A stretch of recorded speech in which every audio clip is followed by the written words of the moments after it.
Halo penonton, kita ketemu lagi di Peace Talk. Kali ini tamu kita adalah tamu istimewa bernama Denny Siregar. Jadi Denny Siregar ini nggak perlu kita perkenalkan lagi barangkali ya. Tapi kali ini saya akan mengajak dia ini untuk bicara tentang sebuah prestasi yang luar biasa menurut saya, yaitu film Sayap-Sayap Patah yang diproduserinya ini, itu paling tidak pagi tadi saya baca sudah mencapai 2 juta penonton. Ini luar biasa karena dia baru saja bikin film kan. Nah, kita akan bicara tentang itu dengan Denny Siregar. Bukan hanya berantem, di situ saya juga melihat ada sebuah ruang kosong di negeri kita yang kalau kita tidak isi, itu akan diisi oleh orang lain. Waduh, hinaan kepada saya makanya sebagai orang yang gagal itu tuh luar biasa. Bahwa saya itu dibilang plagiat, penjiplak. Itu kisah yang paling romantis buat saya, teman. Antara kematian dan kehidupan itu berjalan berbarengan. Sayap-Sayap Patah itu seperti naik roller coaster gitu loh. Jadi lu harus merasakan sensasinya untuk nangis di dalam kan gitu kan. Dan lu harus bercerita kepada yang lain, gue dapat nggak nangisnya kan.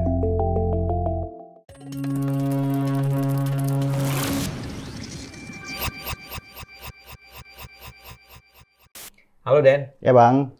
Terima kasih mau datang. Ya, akhirnya ketemu juga satu frame kita. Dan ini frame Anda tidak sebagai seorang aktivis media sosial nih. Yap. Oke, selamat buat keberhasilan Thank you, film Bang. Sayap-Sayap Patah ya. Thank you. 2 juta ya? Insya Allah lebih. Insya Allah lebih. Ya, Lebih. tapi kalau Sekarang tidak pagi ya. ini itu 2 juta. Ya. Oke, mudah-mudahan bisa sampai ya jauh lebih besar lagi. Ya. Nah, saya nggak akan bicara tentang hal-hal lain nih. Saya mau bicara tentang Sayap-Sayap Patah dan Ya. keberhasilannya. Tapi juga barangkali Anda bisa cerita tentang film Anda yang terdahulu ya. Nah, tapi sekarang yang Sayap-Sayap Patah ya. Ya. Itu selamat atas keberhasilan itu. Oke. Tapi kedua saya mau tanya sama Anda. Anda ini kan sebetulnya bukan orang film. Ya. Anda itu ya saya kenal sebagai orang yang sangat kritis di media sosial, penulis buku dulu. Ya. Terus kenapa tiba-tiba sekarang Anda menjadi seorang produser film? Dan ceritanya kalau nggak salah dari Anda juga ya? Ya. Oke. Ya. Jadi Gimana Den? saya bukan orang film memang, Bang. Tapi saya penikmat film. Ya, saya itu senang banget nonton film, tapi saya juga milih kalau di film.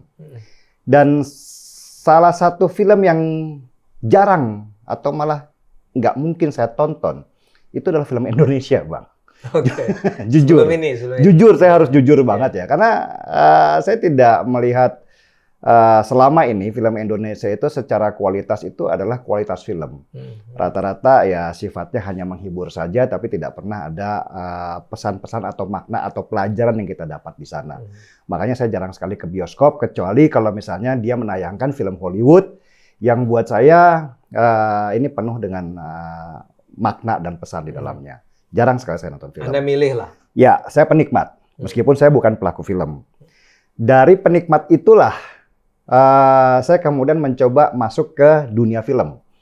Tentu saya harus bekerja sama dengan orang-orang para pelaku di dunia film. Ya kan, seperti saya punya produser namanya Yunka, dia memang sudah memproduksi sekian puluh film. Terus kemudian Rudi Sudjarwo yang kita sudah tahu lah sutradara dengan sekian film ya. Dari situ kemudian saya berkenalan dengan Nichola Saputra, Ariel Tatum, ya Iwake dan segala macam, dan jadilah film Sayap-Sayap Patah ini. Jadi sebenarnya di dunia film ini saya hanya punya satu cerita besar yang kemudian divisualisasikan dengan baik oleh para pelaku film seperti Rudi Sudjarwo. Itu aja kok Bang sebenarnya.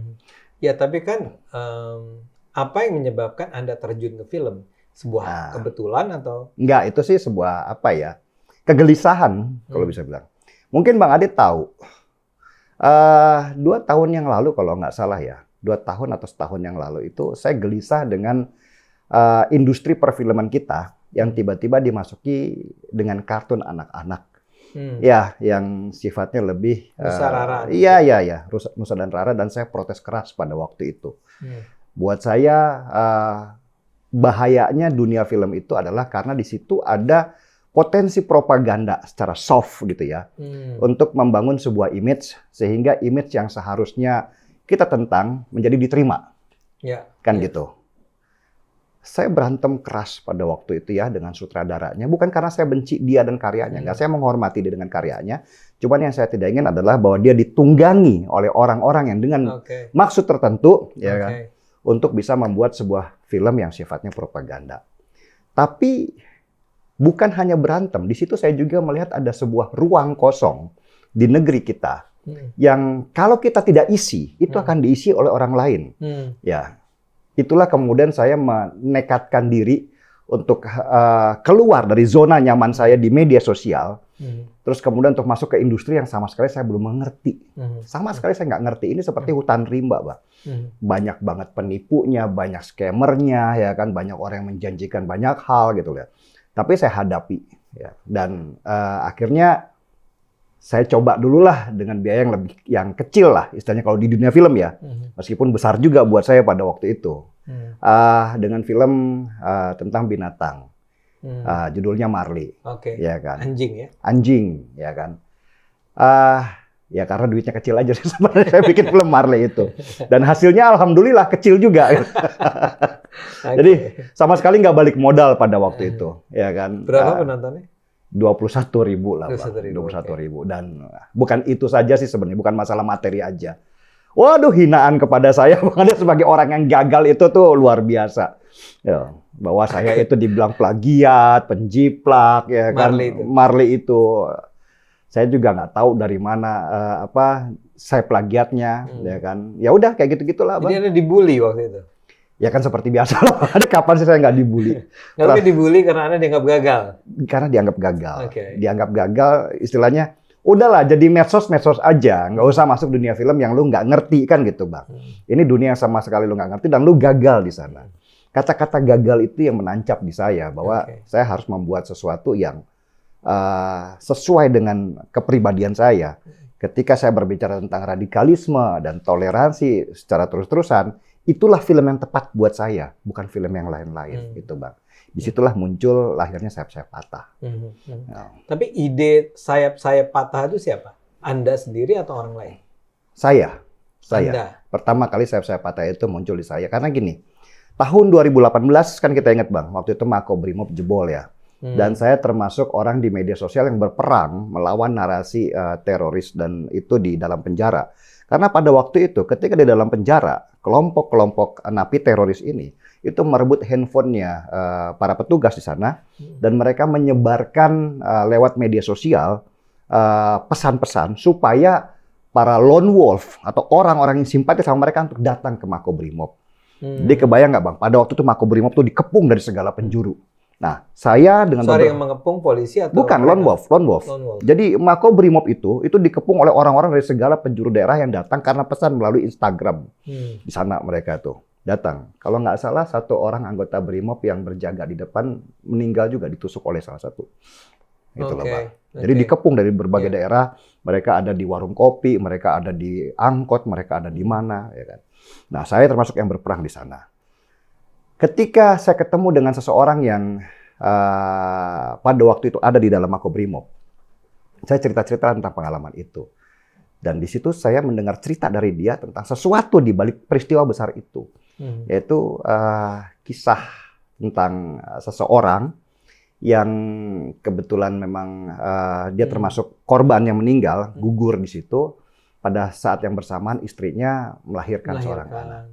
Itu kisah yang paling romantis buat saya, Bang. Antara kematian dan kehidupan itu berjalan berbarengan. Disitulah kemudian inspirasi saya untuk membuat sebuah film dengan judul Sayap-Sayap Patah. Bukan film tentang polisi, bukan film tentang action atau laga, tetapi film tentang drama kemanusiaan dengan latar belakang kisah true story. Itu aja, Bang. Terus Anda ketemu dengan Yunka tadi, ya, Oli Sujarwo. Ya, saya cerita lah. Saya cerita. Saya tidak pernah bercerita tentang kegelisahan saya bahwa dunia, karena saya yakin mereka nggak mengerti. Dan menariknya itu, Bang, ya, ketika saya cerita itu mereka nangis. Mereka nangis. Yunka nangis, Oli Sujarwo nangis. Bahkan pengarang lagunya itu, soundtracknya itu Ipang Lazuardi juga ikut nangis gitu ya ketika saya cerita. Indah, menjadi indah gitu loh. Itulah kenapa Sayap-Sayap Patah buat saya itu punya nyawa, gitu loh Bang ya. Karena pada waktu kita bicara ini kita udah ngerti nih nyawanya di mana. Rudy lah sebagai seorang sutradara yang bisa membungkus itu menjadi sebuah kehidupan. Jadi ketika menonton Sayap-Sayap Patah, menurut saya ya Bang, itu relate sekali dengan kehidupan kita sehari-hari sebenarnya. Sayap-Sayap Patah itu buat saya bukan sebuah film, itu bicara tentang karakter-karakter manusia di sana. Itu. Yang memilih Rudi Sudjarwo siapa? Saya. Anda sendiri? Saya. Kenapa? Saya udah ketemu dengan beberapa sutradara sebenarnya. Tapi saya belum ketemu feel-nya ya. Oh, jadi Anda memang jalan ke beberapa sutradara gitu ya? Saya jalan ke beberapa sutradara, ketemu dengan mereka. Banyak dari mereka tertarik. Tapi saya melihat bahwa mereka hanya ingin bikin sebuah film. Gitu ya. Action gitu? Ya, kayak begitulah. Nah, ketemu dengan Rudy. Saya menemukan pribadi yang berbeda. Bukan sebagai sebuah sutradara. Karena Rudy ini gini ternyata, ya sudah lama saya ini kenapa kok Rudy bisa memasukkan jiwa di dalam film ini. Ternyata Rudy itu anaknya mantan Kapolri, Anton Sudjarwo. Oh, ya. Bukan hanya itu sebenarnya Bang, tetapi ini sebagai sebuah bakti Rudy kepada ayahnya. Karena pada waktu dia muda, dia disuruh masuk polisi dan dia membangkang. Dia rambutnya gondrong, dia main metal, dia nggak pernah masuk polisi. Dan sampai ayahnya meninggal, dia tidak bisa mewujudkan keinginan itu. Jadi ini seperti sebuah hadiah yang diberikan kepada almarhum ayahnya. Dan dia tunjukkan itu pada mungkin pas waktu di kuburan bahwa akhirnya saya bisa memenuhi keinginan ayah. Kan gitu. Itu makanya film itu hidup. Bang. Iya. Ini pasti bukan sebuah film yang mudah membuatnya ya? Oh, setuju. Bisa Anda ceritakan apa persoalannya dan? Banyak Bang, dana yang jelas, ya kan. Tidak banyak orang yang gini. Sekali lagi saya bilang bahwa saya bukan penonton film Indonesia. Film Indonesia itu disajikan dengan sangat ringan sekali ya, dan bisa dibilang mutu atau kualitas itu dijauhkan lah. Yang penting lu bisa dapat penonton sebanyak-banyaknya, sehingga saya nggak masuk ke sana. Ketika kita bertemu investor, mereka condong ke sana, gitu loh. Mereka selalu bertanya tentang angka dan kenapa nggak bikin horor kan gitu tuh Bang. Pertanyaannya selalu begitu karena mereka menganggap horor itu lebih mudah dan lebih menjual. Kenapa lu nggak bikin horor? Kenapa lu bikin film teroris? Memang siapa yang mau nonton teroris? Siapa yang mau nonton polisi? Kebayang nggak Bang? Ya kan. Film ini sejak awal sudah dianggap gagal oleh banyak orang. Karena ya saya harus jujur juga, film polisi nggak ada yang berhasil Bang. Sebelum ini. Apalagi ketika polisi ditambah teroris. Ya kan, ini kan dark banget gitu kan. Jadi orang ngeliatnya begitu. Sehingga mereka sudah menganggap bahwa ya ketika gua invest berarti gua udah buang-buang uang aja sih sebenarnya. Sejak awal film Sayap-Sayap Patah sudah diremehkan dan tidak sama sekali tidak diunggulkan. Ya, tapi ya mungkin karena ada Pak Yunka ya kan, partner gua, ada Rudi Sudjarwo juga. Gua banyak belajar dari orang bagaimana membungkus sebuah kisah nyata dengan bungkusan film. Disitulah gue banyak belajar Bang. Dan akhirnya muncullah Sayap-Sayap Patah. Sebuah kisah inspired by true story, tetapi bisa diterima oleh para penonton film. Secara teknis sendiri kan film laga ya. Dan Rudi Sudjarwo yang saya tahu sebetulnya dulunya bukan sutradara film action kan? Enggak Bang, ini film drama. Laga itu hanya background ceritanya saja. Kita sama sekali tidak berpikir bahwa film kita adalah seperti The Raid. Kan gitu kan. Enggak sama sekali. Kita pengen bikin film drama karena kita tahu Rudy itu adalah rajanya drama. Jadi bagaimana ini bikin film drama tetapi dengan background sebuah kisah gitu loh Bang. Kisah yang terjadi di Makobrimob. Nah, jadi ketika makanya kita punya poster tuh Bang. Itu sama sekali nggak ada ledakannya. Itu betul-betul si Nicholas Saputra ya kan, terus kemudian tidur berlawanan dengan Ariel ya kan. Dan orang melihat itu sebagai sebuah film, mungkin drama Korea malahan. Cuman ketika mereka masuk, sesek dada mereka gitu ya. Karena ternyata di dalamnya itu penuh dengan adegan-adegan yang sama sekali mereka nggak perhitungkan. Ya. Tapi Anda menganggap adegan-adegan misalnya penggorokan leher dan penusukan seterusnya itu memang, itu setelah melalui sensor nggak sih? Jadi itu banyak adegan yang dibuang sebenarnya Bang. Dibuang? Sejak awal saya sama Rudy sepakat bahwa kita tidak ingin bikin film yang gore atau banyak darah gitu loh. Kita tidak ingin membangun kengerian melalui sesuatu yang orang tidak layak untuk menontonnya gitu ya. Kita ingin bikin sebuah kematian yang cantik, yang indah. Sebuah pengorbanan ya kan dari seseorang yang memang secara tubuh dia mati tetapi spiritnya itu masih diingat oleh orang. Sehingga kematian itu harus indah. Makanya ketika penggorokan itu tidak terlihat. Penusukan itu juga tidak terlihat ya kan. Ya kita anggap bahwa ini saja sudah mengerikan. Sorry, jadi itu bukan karena disensor, tapi karena memang bukan sejak awal kita sudah punya prinsip seperti itu. Memang pada waktu syuting kita bikin tuh, ya kan, sebagai sebuah pilihan aja. Tapi sesudah kita menonton, nggak usah, kan gitu. Kita buang aja tuh adegan-adegan seperti itu. Toh tidak mengurangi nilai daripada film itu sendiri. Bahkan mungkin Bang, kalau adegan penggorokan itu yang ketika lehernya digorok dan sobek misalnya, itu kita munculkan, film ini mungkin nggak 2 juta. Mungkin lebih rendah atau lebih tinggi? Bisa jadi lebih rendah. Karena ya saya sih ngelihat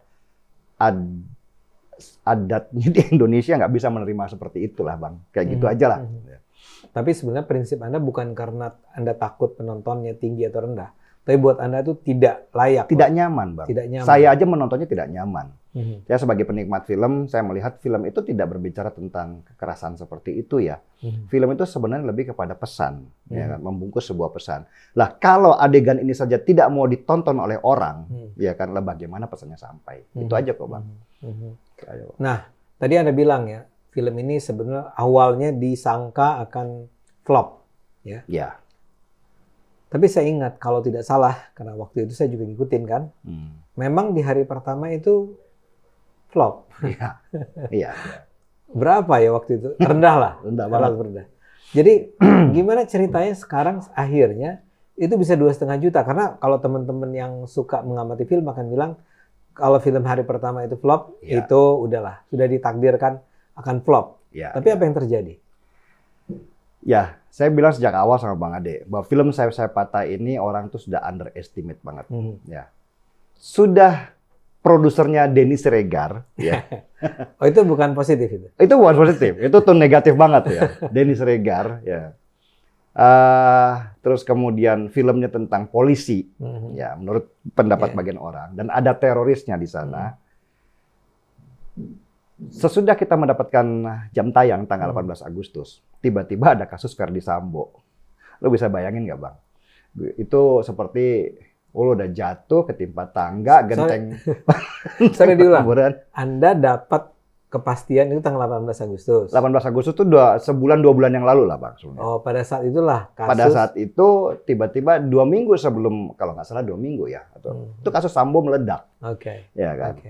Nah, makin semangat lah orang-orang yang pengen membuli gua gitu kan, kan. Nah, filmnya Denny itu hancur ya kan. Kasus Sambo gini, pokoknya gitulah. Dikait-kaitkan lah ya. Dikait-kaitkan. Rame Twitter pada waktu itu dan kayaknya itu membuat pihak bioskop juga terpengaruh dengan suara-suara seperti itu sehingga pada hari pertama kita dikasih layar yang sedikit sekali di bioskop itu. Dibandingkan dengan satu film tentang anak muda gitu ya Bang ya, dikasih layarnya banyak. Hari pertama, kita dapat total itu mungkin sekitar 24.000 lah Bang, penonton. Yang sebelah itu udah teriak, kita dapat 39.000 hari ini. Kebayang nggak Bang? Ya. Kita nggak usah sebut lah namanya film. Iya, nggak usah sebut ya. Dan kemudian saya ditegur lah sama banyak orang.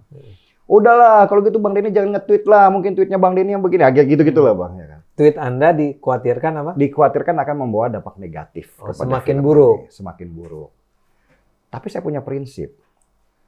Lebih baik film gue dibicarain orang daripada nggak ada yang bicarain sama sekali. Kan Bang? Mau itu negatif, mau itu positif, tetapi kan minimal ada yang bicarain. Mulailah perang di sana. Dalam artian... perang di tweet nih? Di tweet dan mulailah gue melakukan gerakan yang disebut hard selling gitu kan Bang. Gue promo terus film ini. Melalui media sosialku. Karena kita nggak punya dana promosi yang besar Bang pada waktu itu. Sama sekali nggak ada. Ya kan? Jadi hanya melalui media sosialku lah melakukan promo-promo itu, berantem sama mereka ya kan, dan dihina-hina mereka. Hanya mungkin saya punya prinsip sejak lama ya, bahwa mereka itu adalah marketer saya yang terbaik sebenarnya. Ya, mereka nge-shoot, mereka ngambil, nge-crop, capture gambar-gambar tentang kursi kosong di bioskop gitu, tentang sayap-sayap patah. Oh, jadi ada yang mengambil secara sengaja? Secara sengaja, foto bahwa, nih kursinya kosong, nih sayap-sayap patah, sayap-sayap patah pasti flop lah, ya kan? Iya. Abang kebayangkan orang-orang di sampingku langsung runtuh mentalnya, ya kan? Mungkin pada waktu itu cuma saya aja yang percaya diri bahwa film ini nanti akan masih bisa. Ya, alhamdulillah dari 24.000 per hari itu hari waktu itu hari Kamis ya, Jumat yang biasanya turun tuh Bang. Ya, ini naik tiba-tiba 46.000. 2 kali lipatnya lah. Terus kemudian naik lagi 68.000 hari Sabtu biasalah. Hari Minggu naik lagi 80.000. Hari Senin tuh malah naik 162.000 kalau nggak salah. Tinggi sekali pada waktu itu. Ini si teaternya, gedung bioskopnya masih dibatasi? Enggak. Hari Minggu itu mereka sudah melihat ada sesuatu yang anomali di sini. Penonton berbondong-bondong datang ke bioskop, Bang. Sedangkan film yang satunya dengan layar yang begitu banyak, jumlah penonton secara persentase kecil. Gitu loh, Bang. Kita bermain dibandingkan dengan yang ini, ya kan. Akhirnya hari Minggu kalau nggak salah, hari Sabtu itu dibukalah layarnya sebesar-besarnya untuk sayap-sayap patah. Oke. Iya kan. Nah, hari Minggu film yang sebelah itu hilang. Jadi tinggal kita sendirilah yang menguasai wilayah itu sampai hari Kamis sebelum ada film baru lanjutan kan gitu. Jadi pada waktu itu udah kita bermain di sana sehingga penonton tuh terserap. Kita dibukakan berapa ratus layar pada waktu itu ya. Jadi ada satu studio oleh apa? 21 ya? Oleh 21. Oleh 21. Bahkan oleh bioskop-bioskop yang independen di sana mereka minta terus kita pengen buka yang baru. Kita kan ada yang namanya DCP Bang ya, yang harus kita kirimkan kepada mereka supaya bisa masuk di proyektornya mereka. Itu permintaan terus datang tuh pada waktu itu. Kita minta ya kan. Disitulah kita melihat bahwa bola salju sudah mulai bergerak. Oke. Lalu ya udah, akhirnya maut to mautnya jalan dalam artian orang akan memarketingkan film ini sendirian, gitu loh Bang. Awalnya mungkin yang nonton itu adalah orang-orang yang simpati dengan saya ketika saya dibully. Fansnya Denny Siregar. Fansnya saya, bapak-bapak, ibu-ibu. Bahkan ada, saya ingat tuh, saya taruh di Instagram itu. Ada seorang anak itu dia nge-tweet, gile, gue diajak bapak gue nonton film sayap-sayap patah, katanya. Terus ada lagi sambutnya, bapak gue juga. Jadi bapak-bapak, ibu-ibu yang nonton sayap-sayap patah bawa anaknya. Nah, ketika si anak itu nonton, dia ngeliat film ini bagus. Dia sebarkanlah ke teman-temannya bahwa saya nangis di film sayap-sayap patah ini. Sesuatu yang mungkin sudah lama mereka tidak rasakan. Selama ini mereka kalau nonton bioskop itu pasti kan horor, takut ya Bang ya. Ketawa lah warkop. Tapi belum ada sesuatu yang membuat mereka nangis berjamaah di sana, di bioskop. Nah, semakin lama film sayap patah ini berjalan, mereka bikin yang namanya before and after. Ini hanya dilakukan oleh Gen Z, tidak dilakukan oleh bapak-bapak, ibu-ibu. Apa itu?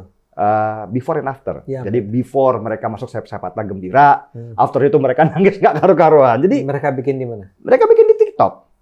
Mereka bikin di TikTok dan nyebar viral sekali. Suasana penonton. Suasana dia sebenarnya, bukan penonton dia. Iya kan. Gua lo guys, ya kan nonton sayap-sayap patah lagi gembira. Terus afternya, aduh guys nangisnya, gitu kan. Dan itu akhirnya orang-orang tertarik. Bukan orang yang diminta oleh Anda, sama sekali, dibayar. Sama sekali. Relawan lah ya. Bukan relawan, mereka itu penikmat film, mereka penonton dan mereka itu bercerita tentang sesuatu. Ini datang dari sesuatu yang jujur gitu dari mereka ya. Dan pada akhirnya ketika kita lihat hype-nya, sayap-sayap patah itu seperti naik roller coaster gitu loh. Jadi lu harus merasakan sensasinya untuk nangis di dalam kan gitu kan. Dan lu harus bercerita kepada yang lain, gue dapat nggak nangisnya kan. Ada yang ngerasa, enggak, gue kuat kok, gue nggak nangis kan gitu kan. Ya, terus nonton, terus nangis lah. Ada juga tuh yang selebgram ya katanya. Saya pengen challenge film ini, katanya sedih banget. Ya kan, saya tuh orang jarang nangis sampai dalam, gitu. Ya gitu-gitu loh Bang.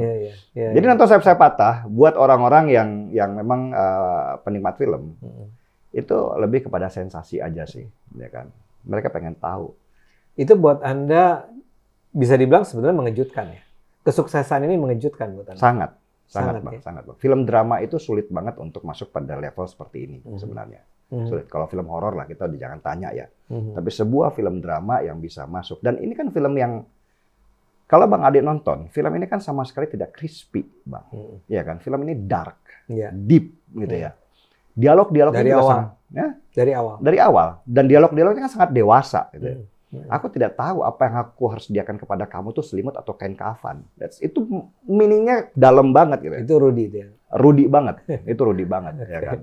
Jadi ketika film ini diterima dengan pesan yang begitu berat dan situasi yang sangat dark. Yang biasanya kalau kita lihat film Indonesia apa sih, Bang?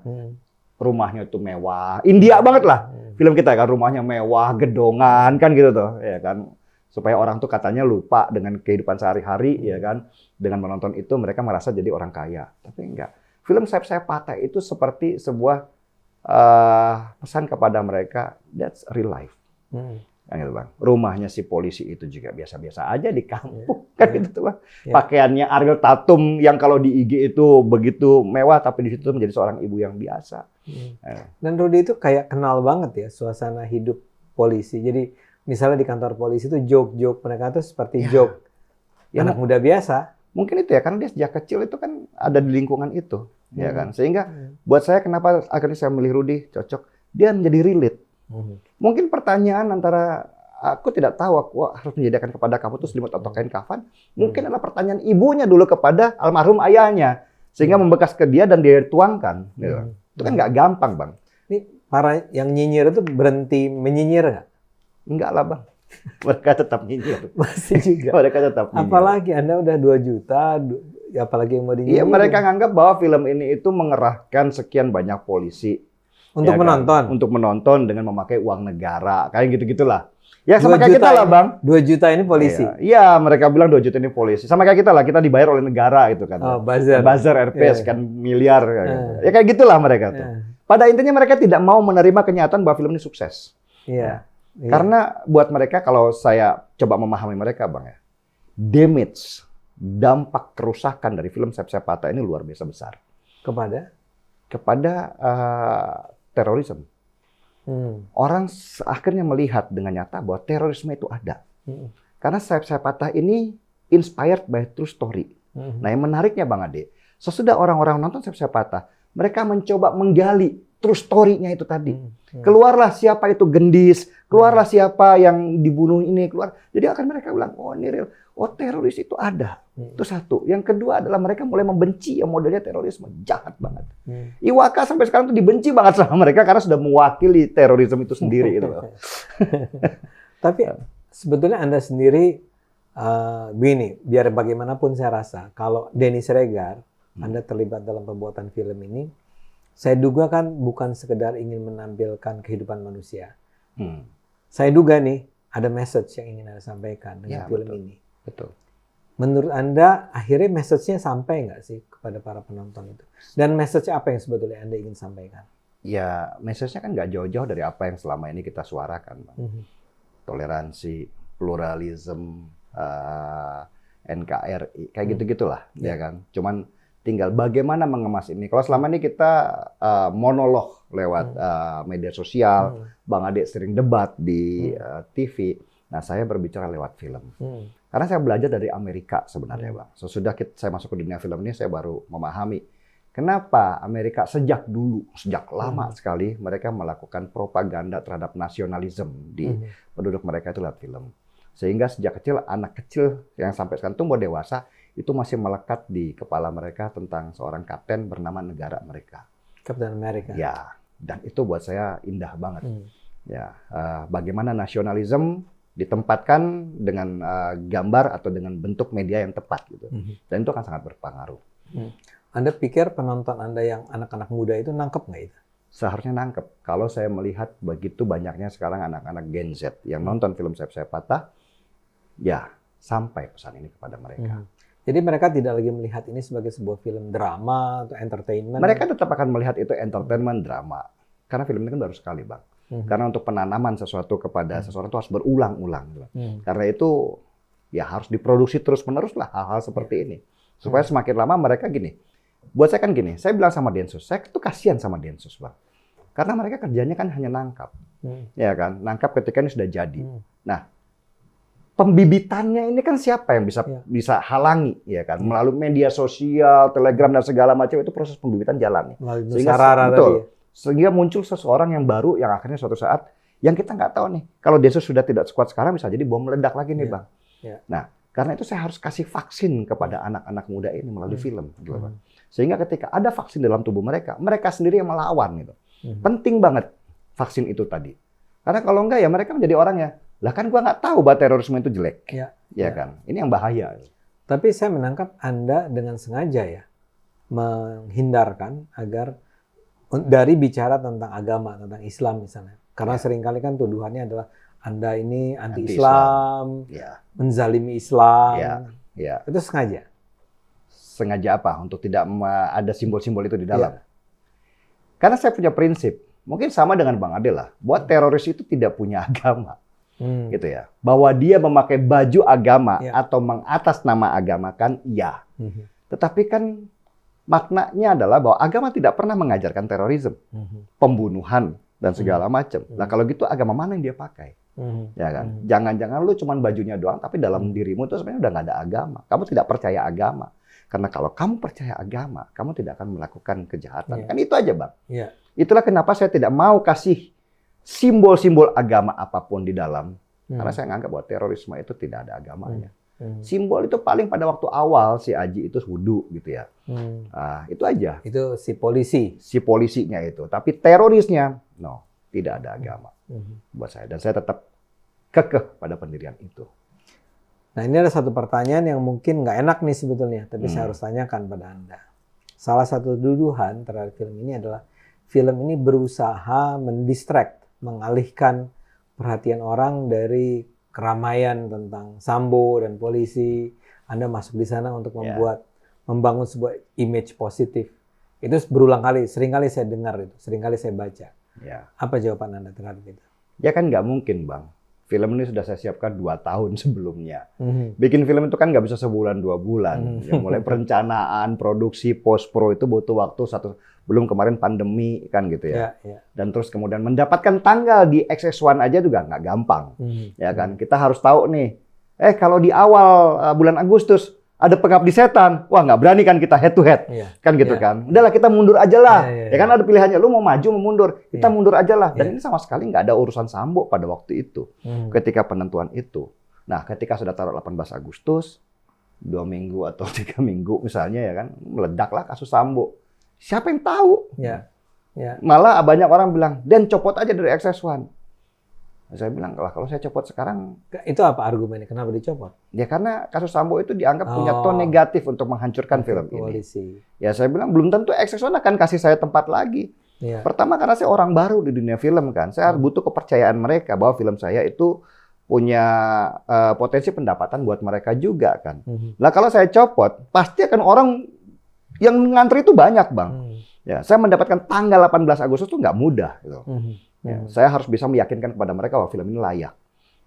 Udah, saya dapat. Dan tiba-tiba kasus Sambo. Gimana saya bisa ngatur bahwa film ini pengalihan? Itu kan sesuatu yang nggak masuk akal buat saya. Jadi tidak masuk akal ya? Jika misalnya akhirnya polisi diuntungkan dengan film ini, ya kan, sehingga akhirnya kasus Sambo itu menjadi gini, ada Sambo itu adalah bad cop, ya kan, Niko di film Sayap Sayapata adalah good cop. Itu sesuatu yang sama sekali tidak direncanakan. Nggak direncanakan. Dan dalam hidup memang selalu ada itu. Selalu ada good cop-nya, ada selalu bad cop-nya. Ya, mungkin kalau film ini hancur, orang nggak akan bilang ini pengalihan isu. Nah, itu kan gara-gara kasus Sambo kan. Tapi karena sukses kan dia bilang pengalihan isu. Biasalah Bang bahasa orang-orang itu. Anda masih akan bikin film sejenis berikutnya? Anda masih akan bikin film? Pastilah Bang, pasti. Dan sejenis atau? Pokoknya yang sifatnya Denny Siregar Production itu kita pengen bicara tentang nasionalisme. Ya kan Bang, toleransi, tapi dengan bungkus-bungkus yang menarik gitu ya. Supaya orang tuh betah nontonnya dan tanpa sadar mereka akan diberikan pesan bahwa negeri ini indah loh kalau kita bisa rukun guyup ya kan seperti dulu kan gitu. Itu aja sih Bang sebenarnya. Tapi nggak gampang kan cari investor Anda bilang? Ya sekarang mungkin lebih gampang Pak. Karena udah sukses. Karena ada panggungnya, ada buktinya. Kalau mungkin awal-awal nggak gampang, mungkin kalau sekarang saya lebih gampang lah insya Allah. Anda nggak takut bahwa nama besar Anda ini punya efek counterproductive. Ya kan dari dulu begitu. Oke. Orang-orang yang dekat sama saya, yang mau bekerja sama dengan saya pasti sudah paham resiko itu. Bahwa mereka mau bekerja sama dengan saya, ya kan, itu mereka sudah melalui banyak filter. Yang tidak mau bekerja sama dengan saya juga banyak, Bang. Ya kan. Ya sudah, Anda tahu risikonya, kita jalan bersama, dan selama saya bisa bertanggung jawab terhadap kerjasama ini, ayo jalan. Itu aja, Bang. Film berikutnya polisi lagi? Ada lah, Bu. Banyak beberapa ya. Ide Tentang polisi, tentang prajurit, ya kan, tentang kehidupan teroris, gitu ya. Kalau yang ini kan point of view-nya dari Densus ya. Mungkin saya akan bikin point of view dari teroris itu sendiri, gitu, Pak. Maksudnya, Anda mau bela teroris? Bukan. Saya pengen orang itu sadar betapa gampangnya seseorang itu menjadi teroris. Dan betapa mengerikannya kehidupan mereka. Karena orang semuanya melihat teroris itu sebagai seorang teroris yang ditangkap, Bang. Pernahkah orang berpikir bahwa sebelum dia ditangkap oleh Densus, dia melalui banyak proses yang menyeramkan sebenarnya di dalam kelompok itu. Dan saya banyak mendapatkan cerita yang mungkin akan saya filmkan juga. Kalau tentang korban, Anda? Bisa jadi. Ada satu yang saya sudah berpikir untuk point of view-nya korban, gitu ya. Gimana sih perasaan orang yang ditinggalkan ketika korban itu adalah orang paling dekat di kita, entah itu anak, kakak, bapak, segala macam. Karena kalau yang kemarin kan biar bagaimanapun yang meninggal adalah seorang polisi yang sedang menjalankan tugasnya kan. Oke. Ya. Ya pada ini tetap aja lah film itu saya akan ada bumbu romansnya lah. Biar sedap lah, Bang. Tapi kebetulan yang kemarin itu memang real life-nya ada ya? Real life-nya ada. Ada ya? Oke. Ya. Denny Siregar, thank you, makasih sekali. Sama-sama. Ini saya masih berharap terus penontonnya masih akan terus meningkat. Oke. Dan sukses terus dengan film-film berikutnya. Thank you, Bang Ade. Jadi gitu penonton Peace ya, Peace Talk. Kita sudah bicara cukup panjang dengan Denny Siregar. Bagi yang belum menonton, segeralah menonton Sayap-Sayap Patah atau ajak ya sahabat Anda, teman Anda, keluarga Anda untuk menonton film ini. Karena ini adalah sebuah film yang menurut saya salah satu film terbaik Indonesia yang sayangnya nggak ikut FFI ya. Ya. Karena sistemnya mereka yang kita masih belum terima. Yang adalah? Ya, sistem yang kita harus mengirimkan file secara online. Di mana kan kita harus melindungi properti kita dari pembajakan. Nah, panitia FFI masih belum bisa melindungi saya atau memberikan jaminan kepada saya terhadap permasalahan itu. Itu aja. Jaminan bahwa file film Anda tidak akan dibajak oleh orang lain. Oke. Nggak apa-apa, nggak dapat award di FFI kan juga. Yang penting filmnya diterima oleh masyarakat. Sorry, tadi saya sudah kepalang menyatakan kita akan mengakhiri wawancara, tapi ternyata yang terakhir ini juga sama pentingnya. Jadi begitu penonton, kita ketemu lagi dalam Peace Talk berikutnya. Mudah-mudahan kita bisa wawancara lagi nih dengan film berikutnya yang 3 juta juga atau 4 juta. Thank you semua. Thank you, Dan. Thank you, Bang. Yuk.